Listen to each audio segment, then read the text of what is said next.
Ascension messages. Questions and answers, suffering, duality, planetary reset, ascension. Question. Integration back to source is almost an unimaginable journey, especially from a 3D perspective, especially integrating other people's consciousness into a combined consciousness as we journey forward. Answer. So, you move forward integrating people, who become you. What you think, what you feel is reflected in them, as what they collectively think is reflected in you. This carries a huge responsibility moving forward, where you know that what you feel and what you think affects the amount of people who already form you, who are what you are. This is how consciousness in general works in the universe. From the tiny consciousness forms the subatomic particles, minute harmonics of frequency that form a point or node, a stable charged subatomic particle that will form complex molecules, which in turn will form cells with their own consciousness, that together will form you, a person with consciousness, living in what you call a multicellular biological organism. And you with that organism form a set or group of each person that is just a set of larger organisms. This is the consciousness that forms the planetary consciousness, and this one joins others, to form the total, that will eventually be the consciousness of its sun. And that sun shares these consciousnesses that composes with other suns, that now form the consciousness of a whole constellation as a conscious being, self-aware of its existence. These constellations will form galaxies, and galaxies will form a cluster of galaxies, and these superclusters of galaxies, and these larger ones form what many call a density, a universe, or other names that do not encompass or describe what they really are. These densities and universes also pass information among other similar ones, in what we would call other densities, thus putting everything together, becoming the source, the whole, the indescribable. And that thing that holds the consciousness that is so big, is you, and it has always been, because you do not lose a sense of identity as you move forward or grow in consciousness in density, you only understand more things. Then together with others, you move forward in an eternal advancement of knowledge and spiritual advancement, or whatever you call it. A star or a galaxy thinks like you in the sense of knowing that itself exists. It thinks and so it exists. So from your point of view or attention, everything there is, and everything that has always been, has been you and no one else. Only creating the illusion of someone else to free your loneliness. Loneliness of knowing oneself to be the all without other alls, because they are not, they cannot be. It is reflected in that feeling of eternal loneliness which we all feel, the idea that although together, we know that we are going through life essentially alone. Whoever observes themselves and knows itself to exist, is the whole. The rest is an illusion created in the mind of that very person, a reflection of itself. It is because nothing apparently external to the person can be understood without comparative parameters previously existing within that same person. So the whole is inaccessible from the point of view of an isolated person, with the feeling of separation from source, with finite ideas, believing in death and fearing it as if it all ended there, because that person is everything. It always has been, beyond all time and space. There is no such thing as other people, as everything is a reflection, viewed through a lens, and is an interpretation of the whole of that person, who observes and is you. You can never understand something that is outside of your range of understanding, called a point of attention, the point of attention of the all. There is no awakening, you have only become more aware and you see more things. You are still you, only that you are in another point of attention. Your other you, the sleeping one, continues to exist inside of you. You learn from it, but it no longer defines you. Question. Thank you. That is certainly an expanded idea for us all to capture and understand. Integration. I would also like to further understand the problems of the process of integration between Atlantis and Lemuria. Answer. Problems occurred between Atlantis and Lemuria in your more recent past, a split between two cultures similar to Earth today between the East and West, creating polarity, created from the higher densities and from the different levels of consciousness you are viewing it. A reset resulted with both cultures. A matrix is not confined to one planet, and at that time the matrix included almost the entire solar system. This matrix was larger than the current one that is now confined to Earth.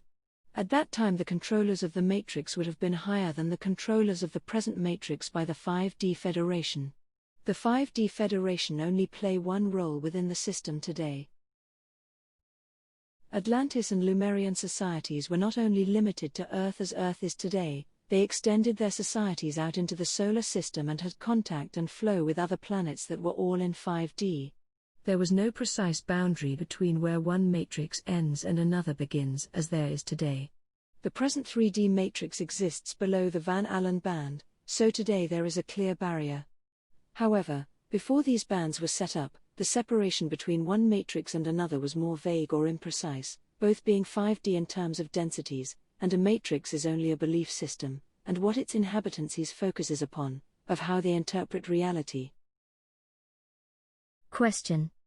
Were the 6 resets that you spoke of before inside the 5D matrix, as Atlantis and Lemuria, were societies or cultures before the current 3D matrix? Answer. Yes, however, we are only counting the Atlantis and Lemurian resets as one, as they occurred at the same time. Consciousness generated the perception of time and caused an apparent repetition that can be viewed as cyclic, and these apparent repeated realities look similar. However, there are differences and variations that always produce further variations in experiences and outcomes. These different cultures and civilizations are not exactly cyclical, however, they are more spiral and have no form, only the one that we give it. So many of these civilizations are literally forgotten in time, only remaining sometimes as vague data in ancient records. More precise data could indicate if they are in the same timeline, and the definitions are only that of the observer. The definitions we give here are when a civilization reaches a certain level or advancement with problems, and they are of a basic nature, they then tend to collapse. The more advanced civilizations, being inside their matrix as well, have another way of evolving, because from the point of view of the inhabitants that have or will have the experience of functioning within them, they do not need nor is there any reason to collapse the civilization. For example, as in Tegeta it is about 850,000 years, as a reference of human linear time, instability, with an evolving consciousness of integration. Question. Could you please clarify the split or rapture where there are 2 Earths, one 3D and the other 5D? Answer. For the Earth to split into 2, there would be required an enormous shift in consciousness and mentality from a much larger portion of humanity than are awake at present towards the positive, in a massive and simultaneous way. Although technically possible, we do not see this as viable or probable. Humanity is not in a sufficiently advanced state of evolution. When there is a reset, it is not synonymous with killing off the total population, however, it almost goes hand in hand. A reset is only a sudden change, imposed by force, with whatever consequences. It is always the individual's creation of how they have decided to deal with these events. Question. Does Gaia/Earth and all of its nature change, or do they also get the reset of a new matrix, and get destroyed as a part of the reset? Answer. Nature itself is another matrix that is being generated by all of those creatures and plants, in an extremely complex dynamic between souls. As for the individual, it is up to you which version of Earth and which timelines you choose to be on or perceive. It depends on the individual frequency, and your frequency depends upon your thoughts. Everything exists as an idea, and experiencing progress and remembering is part of consciousness itself that generates everything as its own experience. If there was no time, then awareness of your own experiences could not be possible. Time as something, apart from consciousness, does not exist, but it does exist as a generated perception, as an idea. However, it is not something apart from you, you generate it. It is not something, it is you yourself, it is the speed of your thoughts, of how you interpret them, how you reason them logically and with feelings, as both are together and are not in opposition. Question. Is there a way out of this matrix without terminating the physical body? Are there options? Answer. This question indicates an attachment to the body, and your physicality is a part of the matrix that adheres to the ego, as a definition of who each person thinks they are, as their identity. Nothing happens when you transcend the body, you are still you, without the incarnated biological body. It is not necessary to fear death, however, it is logical to be afraid of it and not to resist the idea of death, but it is okay at the same time for you to be you. How to leave with the body does exist only with the agreements with other races with starships. However, this will not be viable for the general population, only for a very small minority. Question. Is it possible to have the differing realities here, one for transhumanism with AI, and another for souls wanting peace and happiness in nature? Answer. Yes, many try this, and there are communities now existing around the earth in the USA, India, South Africa and in Europe, plus multiple communities around the world. The problem is that the part of the main mass of the population will have an aggressive invasive mentality, that sooner or later, will invasively remove those communities, and that in itself, is already a problem for those communities today. Question. How does the positronic waves of energy from the heart of creation affect what is going on here? Answer. This answer could fill entire libraries, and we have already given our response. It is how reality is generated. Whatever you believe is, whatever you perceive is dictated by your thoughts, and from there you will only be able to see what is consistent with your frequency. What you think is you creates your physical world. The Schumann resonance and high energy emissions from the center of the universe, from the center of the galaxy, serves to affect everyone's mind towards the positive. However, even with this, whatever humans think, is stronger than those emanations from the center of creation frequencies. So they only serve to empower the awakened ones, and the sleeping ones will continue being asleep with or without those frequencies. In other words, what they see and what they understand as reality, depends upon each person, and not on something external. Deep meditation and exercise to master astral travel can help. However, again, each person must develop their own methods, since what would work for one person may not work for another. It is the personal work of the individual and their journey into a higher consciousness that is required. Question.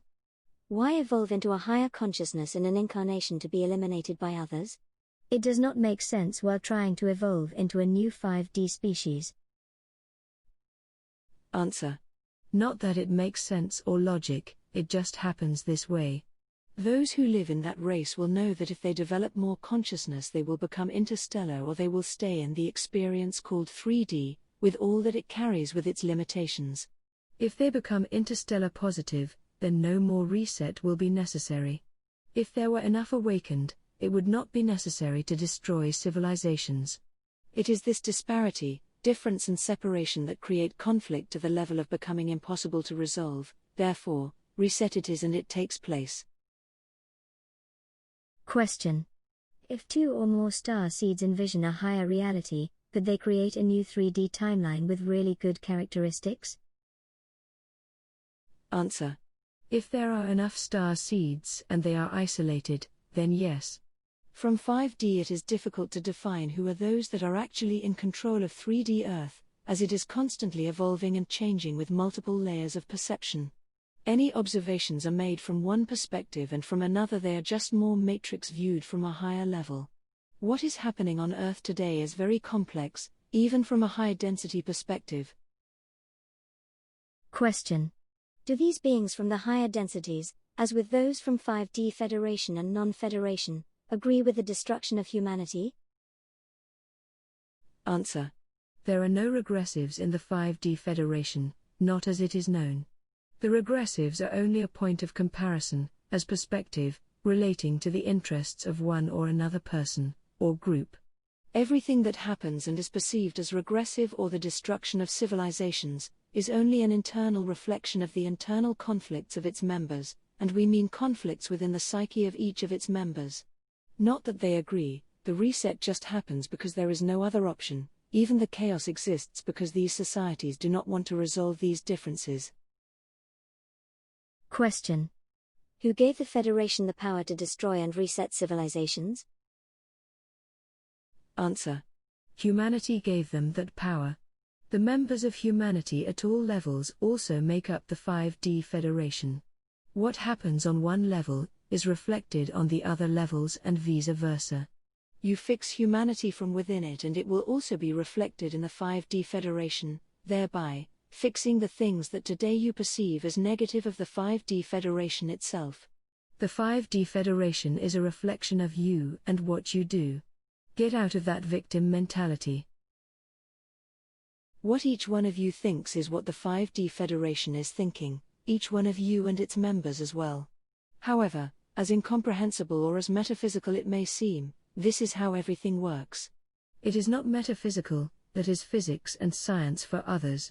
You do not understand enough today from the perspective of Earth, because you are in a world where you have been told that what you can only see is what you have to believe. In contrast, we are telling you things from the perspective where believing is seeing. That is why this journey is so difficult for you. You first believe, whatever it is, and that is up to you, and only from that perspective, you then will only see what you would call objective reality, and not before, because before you were only going around in circles with a chaotic causal and deterministic perception. Question. If the being or soul incarnated into 3D has made the decision to awaken on this timeline, does that soul also awaken in other lives or timelines simultaneously? Answer. This depends upon the definition of awakening, spiritual awakening of consciousness, or whatever. There are many definitions of the same. You exist simultaneously in all timelines, because there are no timelines. It is only one point of attention of each focus of consciousness that determines the idea of being someone in specific and not someone else, and this in turn creates a sequence of events in the experience reflected in the memory of the individual, which we will call the timeline. One per individual, but this is only explanatory. The more awareness you acquire, the more you integrate into yourself as a part of yourself, as part of the definition of your self-concept, integrating what we would call other beings, other people themselves, that from your personal point of observation do not encompass what you know, observe or recognize as personal objective reality. That is, that as you acquire more and more consciousness, you accept other beings and other people, as not only part of you, but what defines you, as you, your being, yourself. This is because of having complete empathy. You know what happens with and in the other people or another person, to the degree that you become them, that other person. Not rhetorically but literally. Everything that person thinks is what you think, and vice versa, is because you accept that person as you. You integrate them. The affect of love is integration. Being that love is taking something apparently external to you, as a part of you. But this is literal, not rhetorical, that other person or being becomes you. But we speak as an example here only, about one person, but it is done with one, then another and another, with a number of people and beings, all integrated into you as you. They define you as what you are, your being. That is what is meant by going up in density. You get to the point when millions and millions of people and beings are integrated as you. Their thoughts are yours, and yours are theirs. And the more you integrate as you, it is exponentially easier to integrate more and more. That is why we have said that expanding in density is comparable to having an ability to process exponentially more and more information. However, it is necessary to process it from the unconscious level and not only from the conscious level. From only the conscious mind, the mind collapses, creating a dichotomy, a resistance, and it is that resistance that does not allow integration. Because the resistance here is non-integration, rejection and attachment to what is believed to be you already. This is the false idea of already being something, this being a truth and at the same time, the very cause of not advancing. A dichotomy it is, we know. That is why releasing attachments is the most important thing to do in order to advance, more than anything, attachments to ideas and identities, to the feeling that everything is already known, and not being able to drop an old idea or concept for a new one that works better. Tawana, Tawa, adventure with joy, with all its multiple meanings.